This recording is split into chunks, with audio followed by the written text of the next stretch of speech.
Esta es tu historia, esta es mi historia. Pero principalmente, esta es la historia más grande que se haya contado. Esta es la historia de Dios.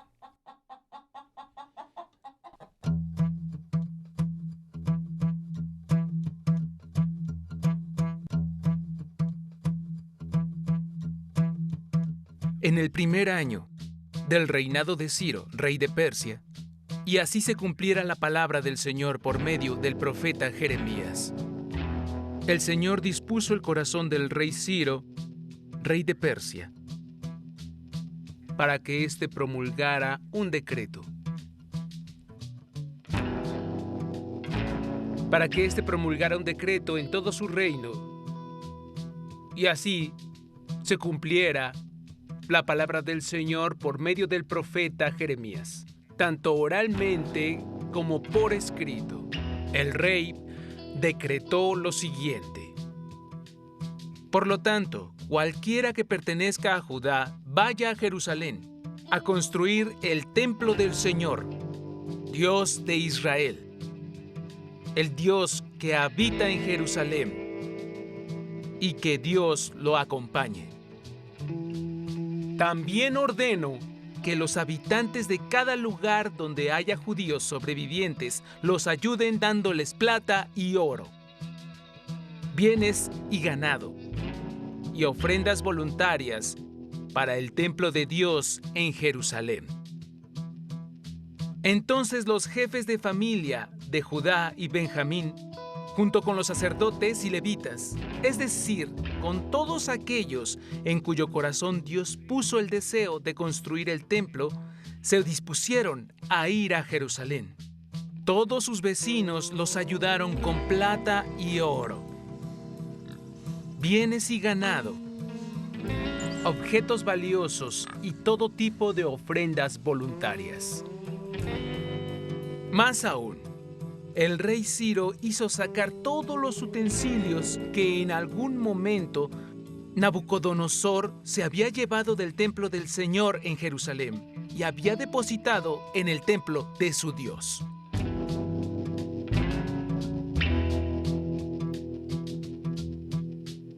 Sesión 19.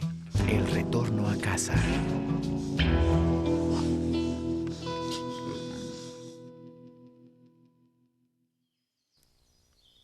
A veces la vida es como la comida de los cerdos. El hijo pródigo te puede contar algo sobre eso. Él la olió, la sintió, la sirvió. Tal vez hasta la haya comido.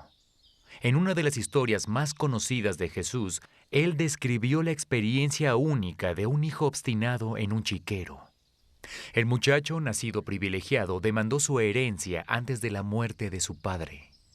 Tomó el dinero y se fue a un equivalente de Las Vegas del siglo I a darse la buena vida. Al poco tiempo estaba tuteándose con el gerente del casino. Días más tarde, se encontraba en quiebra, buscando trabajo.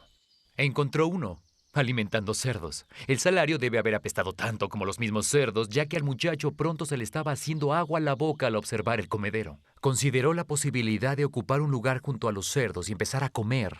Y ahí fue cuando entró en razón y volvió en sí respecto a su vida. Se necesitó algo de algarroba para atraer su atención.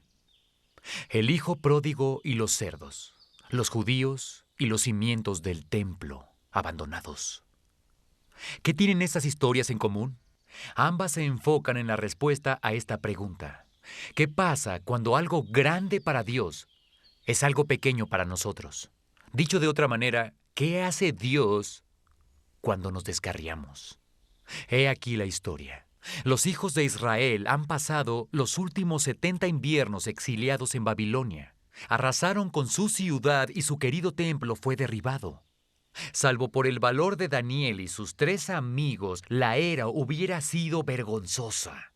Pero después de 7 décadas de nubes, un rayo de sol atraviesa las nubes y sorprende a las personas. Escucha cómo empieza la historia del capítulo 19.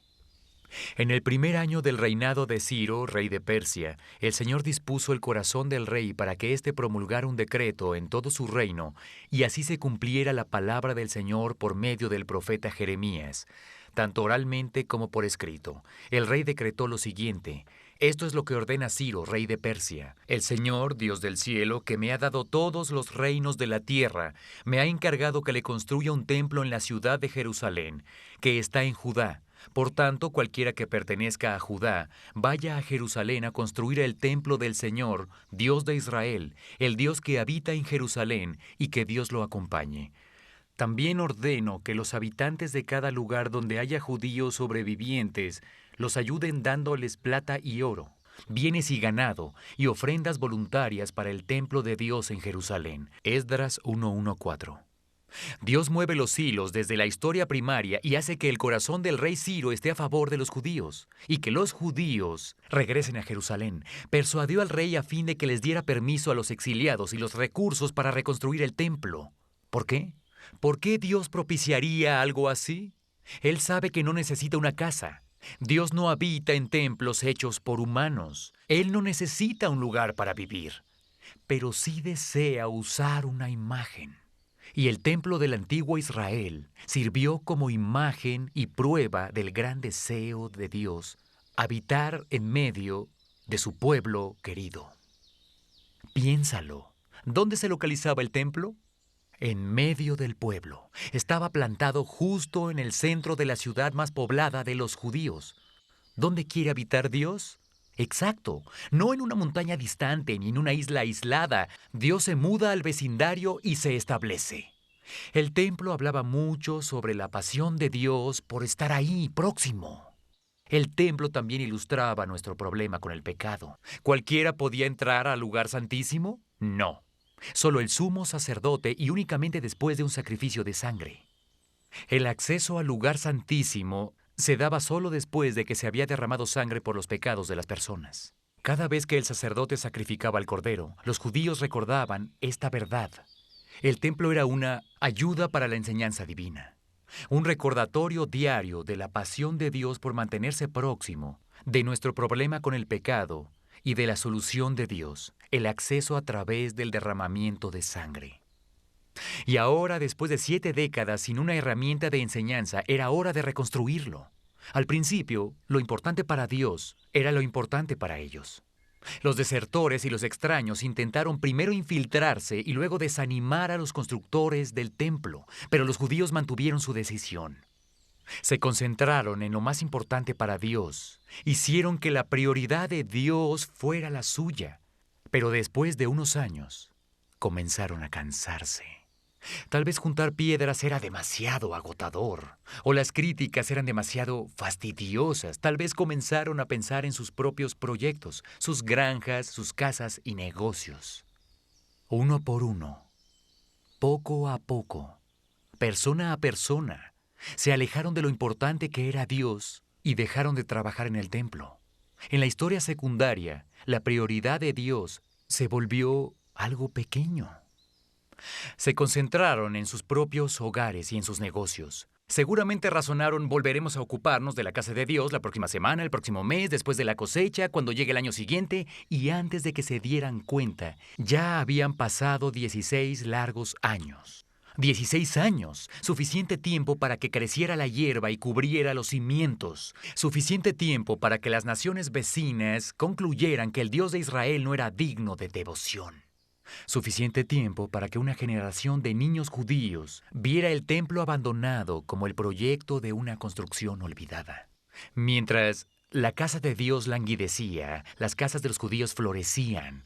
Casas lindas con paneles. Los antiguos exiliados construyeron negocios y empresas, y para su sorpresa, cada día eran más miserables.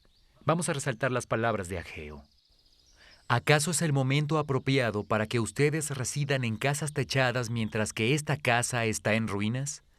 Así dice ahora el Señor Todopoderoso. Reflexionen sobre su proceder.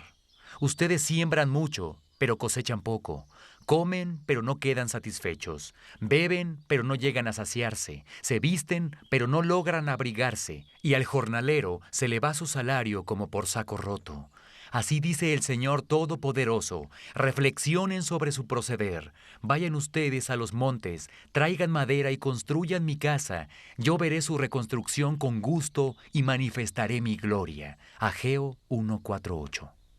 ¿Sabes cómo responde Dios al letargo y las prioridades que no vienen al caso? Ya lo leíste.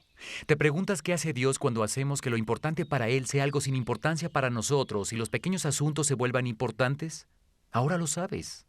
Tengamos cuidado aquí. No necesitamos atribuir todos los contratiempos o luchas a la disciplina de Dios. No tenemos que volvernos filosóficos con relación a todas las luces rojas o las jaquecas. Sin embargo, hay temporadas de luchas ordenadas por Dios.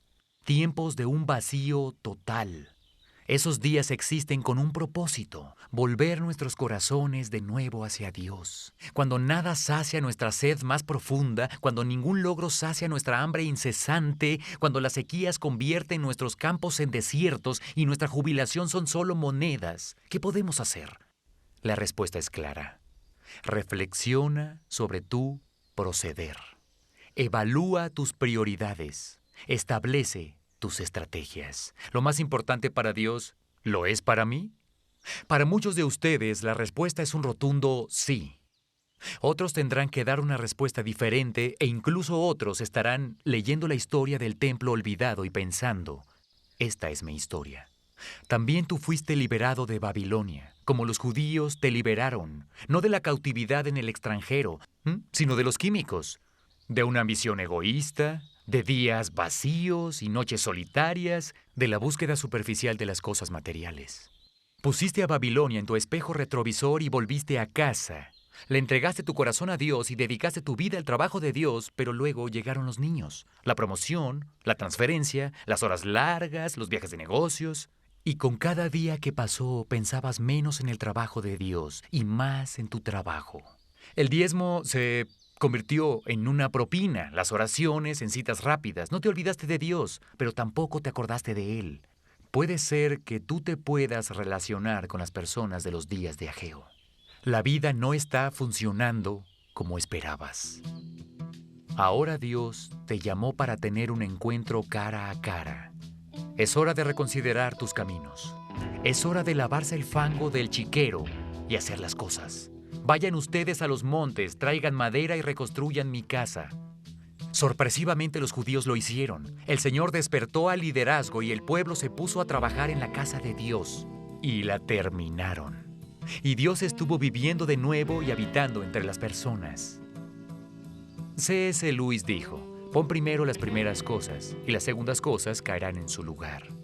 Pon en primer lugar las segundas cosas y se perderán tanto las unas como las otras. El hijo pródigo aprendió eso. Puso primero a su padre y le dieron un asiento en la mesa. Conforme el plan de Dios de ofrecer su solución final a través de Israel se sigue desarrollando, prestémosle atención al reto de nuestras vidas de hacer que lo importante para Dios lo sea para nosotros. Discusión del DVD. Por favor, ve a la página 123 de tu guía del alumno y discute el video que acabas de ver.